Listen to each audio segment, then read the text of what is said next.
Olá, camarada! Meu nome é Ilka Bichara e esse é mais um vídeo do quadro Marxismo Vivo do canal Escola do Socialismo no YouTube. Hoje vamos procurar responder uma pergunta bastante importante. Afinal, o que é materialismo histórico?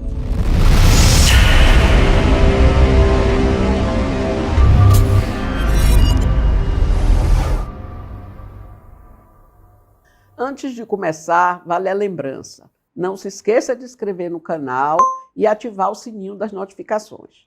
Vamos lá. O materialismo histórico é a ciência das leis gerais que regem o desenvolvimento da sociedade em seu conjunto e estuda as relações mútuas entre todos os aspectos da vida social.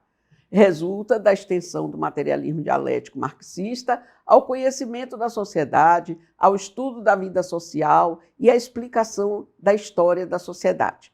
O materialismo histórico dá resposta às perguntas sobre o que determina o caráter de um regime social específico e de como se acha condicionado o desenvolvimento da sociedade, de como se passa de um regime social para outro. O materialismo histórico foi criado por Marx e Engels na década de 40 do século XIX e representou, junto com o materialismo dialético, que vamos discutir em outro vídeo aqui do canal, uma revolução nas ciências, pois rompeu com as visões idealistas e mecanicistas sobre a natureza e a sociedade. É, ao mesmo tempo, uma teoria social em constante desenvolvimento, um método para o conhecimento da vida social e um guia para a ação. Como aplicação do materialismo dialético ao estudo da sociedade, o materialismo histórico tem uma concepção materialista e dialética acerca dos fenômenos sociais históricos, em oposição às correntes idealistas que explicam o ser social a partir da consciência social. O materialismo histórico explica a consciência social com base no ser social, ou seja, pelas condições materiais da vida da sociedade. A existência social determina a consciência social. Este é o princípio fundamental do materialismo histórico. No texto prefácio da Contribuição à Crítica da Economia Política, Marx afirma que, na produção social de sua vida, os homens contraem determinadas relações necessárias e independentes de sua vontade, relações de produção que correspondem a uma determinada fase do desenvolvimento de suas forças produtivas materiais.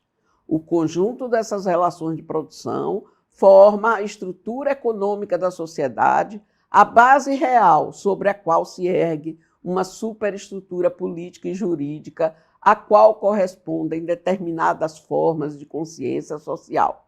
O modo de produção da vida material condiciona o processo da vida social, política e espiritual em geral. Não é a consciência dos homens que determina o seu ser. Pelo contrário, seu ser social é que determina a sua consciência. Como método de conhecimento, o materialismo histórico nos orienta a considerar todo fenômeno social em suas relações com as condições em que surgiu, em seus tempos e espaços próprios. Reforçando essa orientação, Lênin afirma que todo o espírito do marxismo, todo o sistema, exige que cada situação seja considerada: 1. Somente do ponto de vista histórico. 2. Somente em relação às outras. 3. Somente em relação à experiência concreta da história. Essas condições apontadas por Lênin indicam que as leis históricas sobre o desenvolvimento da sociedade, formuladas por Marx e Engels, possuem caráter objetivo, pois expressam os nexos e as relações ligadas à essência da natureza dos fenômenos e processos sociais. Também tem caráter histórico.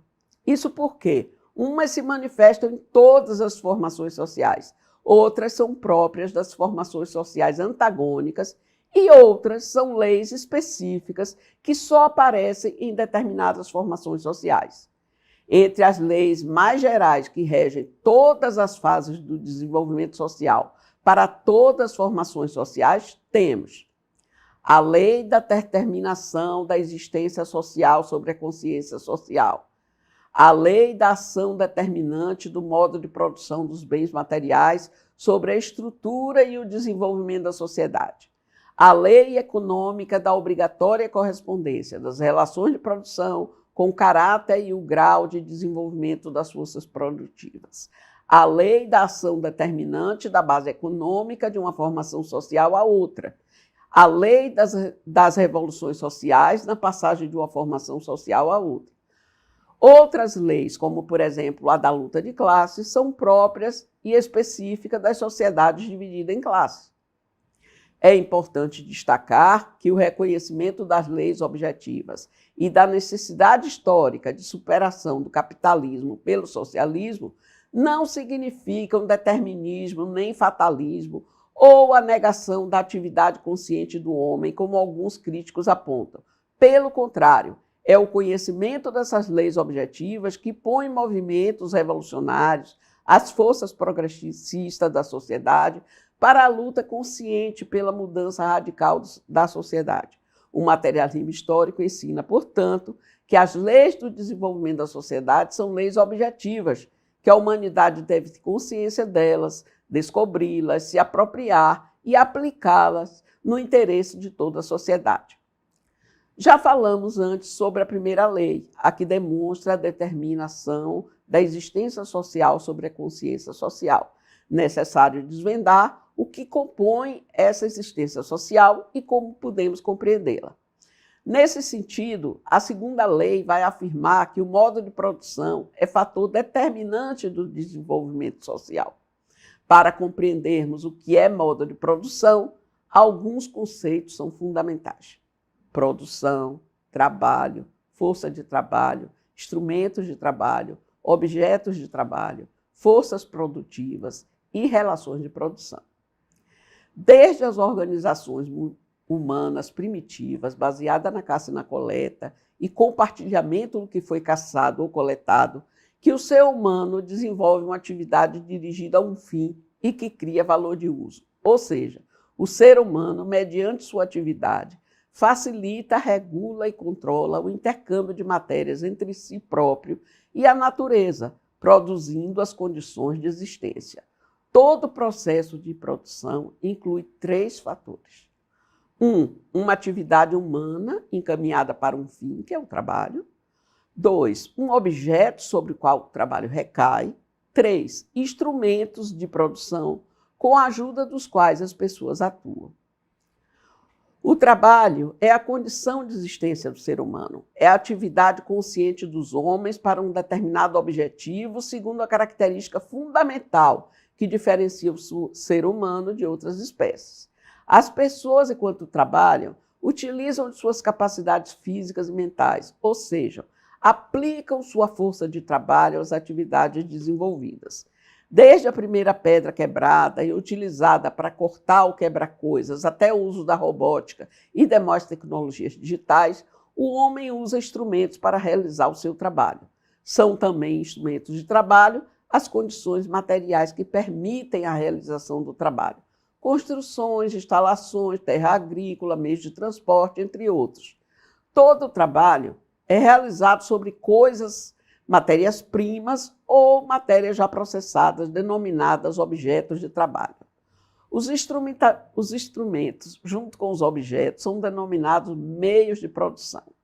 Ao desenvolver, concretizar o processo de produção, o ser humano movimenta, soma o conjunto dos meios de produção e das forças de trabalho.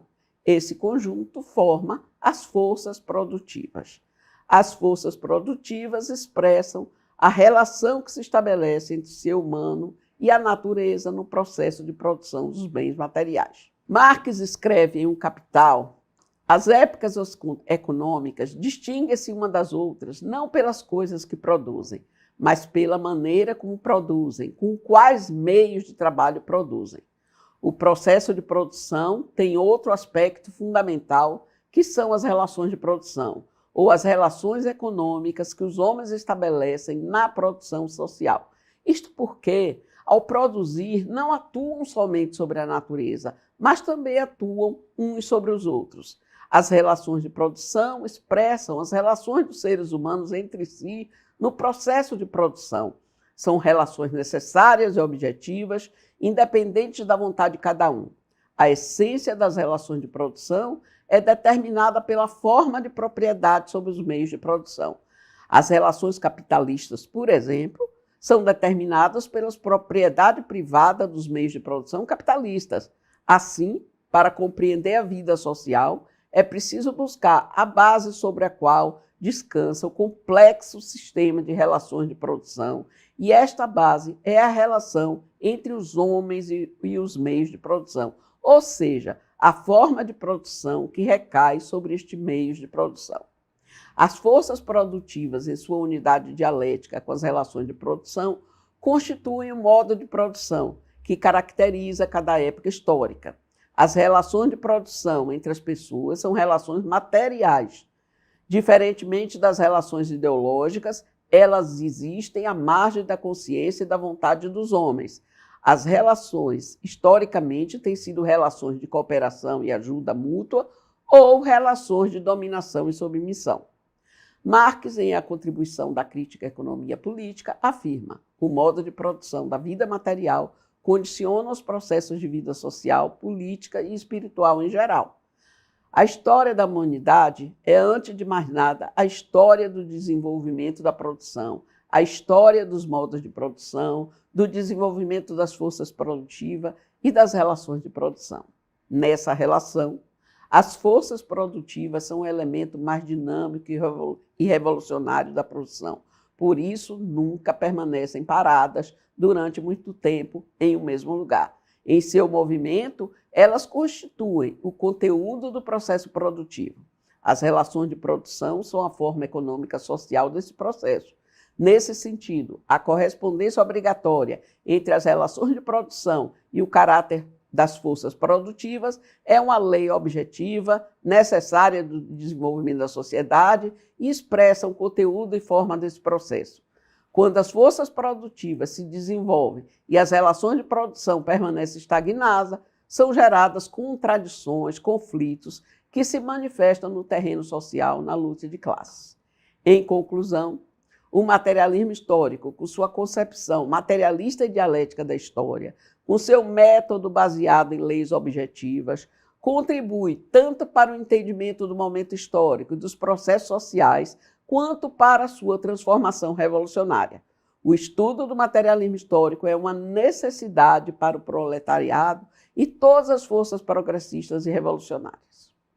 Para quem quiser estudar mais, se aprofundar nos temas aqui tratados, vou sugerir algumas dicas de leitura. 2 clássicas e uma contemporânea. Primeiro, a obra de Marx, Prefácio à Contribuição à Crítica da Economia Política. Segundo, o livro de Marx e Engels, A Ideologia Alemã. Terceiro, um capítulo do Fresu, chamado Alienação, Emancipação, Natureza Humana no Materialismo Histórico, que está no livro organizado por Adalberto Monteiro e Augusto Buonicore, chamado Karl Marx, Desbravar um Mundo Novo no Século XXI, artigos acerca da atualidade e vitalidade da teoria marxista, da editora Anita Garibaldi. O link para esses textos vai ser disponibilizado aqui no vídeo. Obrigada pela assistência, até a próxima.